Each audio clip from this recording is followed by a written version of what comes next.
বঙ্গোপসাগরে নিম্নচাপের কারণে উপকূলীয় এলাকা সহ দেশের বিভিন্ন স্থানে ভারী থেকে মাঝারি বৃষ্টিপাত হচ্ছে। টানা প্রবল বর্ষণের কারণে কক্সবাজারের অনেক নিচু এলাকা তলিয়ে গেছে, ডুবে গেছে ঘরবাড়ি ও রাস্তাঘাট। এ বিষয়ে জানাতে যোগ দিচ্ছেন সহকর্মী হারুনুর রশিদ।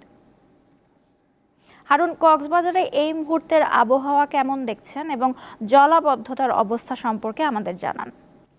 নওশীন, আপনি জানেন যে গত কয়েকদিন ধরে টানা বৃষ্টি চলছে এবং টানা বৃষ্টির কারণে কক্সবাজারের বিভিন্ন নিম্নাঞ্চল প্লাবিত হয়েছে।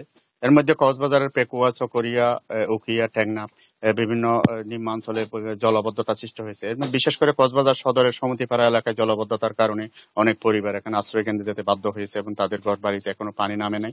তবে টেকনাফের এই কিছু এলাকায় পাহাড়ি ঢলের কারণে সেখানে অনেক ঘরবাড়ি বিধ্বস্ত হয়েছে এবং ঘরবাড়ি ভেঙে গেছে, কাঁচাঘর ভাঙছে এবং অনেক বিভিন্ন জায়গায় পাহাড় ধসের ঘটনা ঘটলে কিন্তু প্রাণহানির কোনো খবর আমরা এখনো পাইনি।